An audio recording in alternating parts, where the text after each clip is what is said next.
राधे राधे। आज हम कार्तिक मास महात्म का 16वां अध्याय सुनेंगे। तो चलिए प्रारंभ करते हैं। 16वां अध्याय। सुनो लगाकर मन सभी, संकट सब मिट जाएं। कार्तिक महात्म का कपिल पढ़ो 16वां अध्याय। राजा पृथु ने कहा, हे नारद जी, ये तो आपने महाप्रभु शंकर की बड़ी अद्भुत कथा सुनाई है। अतः कृपा करके आप ये भी बतलाइए कि इस समय राहु उस पुरुष से छूटकर कहाँ गया।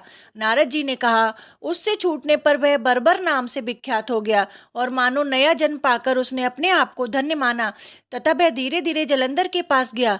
वहां उसने शंकर जी की चेष्टा कही। उसे सुनकर दैत्यराज को बड़ा क्रोध आया और उसने सब दैत्यों को सेना सजाने की आज्ञा दी। कालनेमी और समुनिसम आदि सभी महाबली दैत्य तैयार होने लगे। एक से एक महाबली दैत्य करोड़ों की संख्या में निकलकर युद्ध के लिए तैयार हो गए। महाप्रतापी सिंधुपुत्र शिवजी से युद्ध के लिए निकला। उसके आगे महर्षि शुक्राचार्य और छिन्नसार राहु हुआ। फिर तो उसी समय जलंधर का मुकुट खिसककर धरती पर आ पड़ा।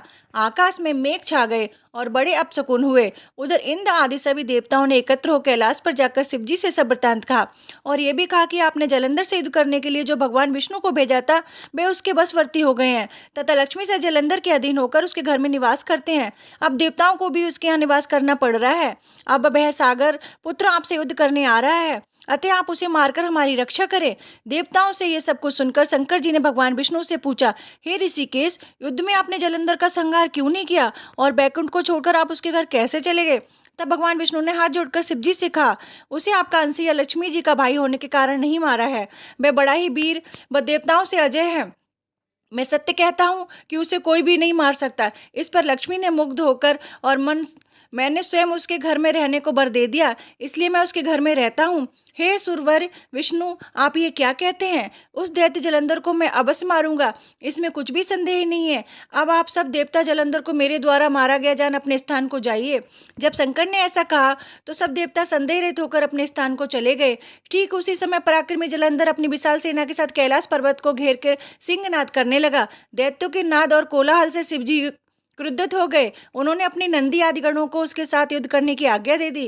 कैलाश पर्वत के पास भीषण युद्ध होने लगा। दैत्यों ने अनेक प्रकार से अस्त्र शस्त्र बरसाने शुरू किए।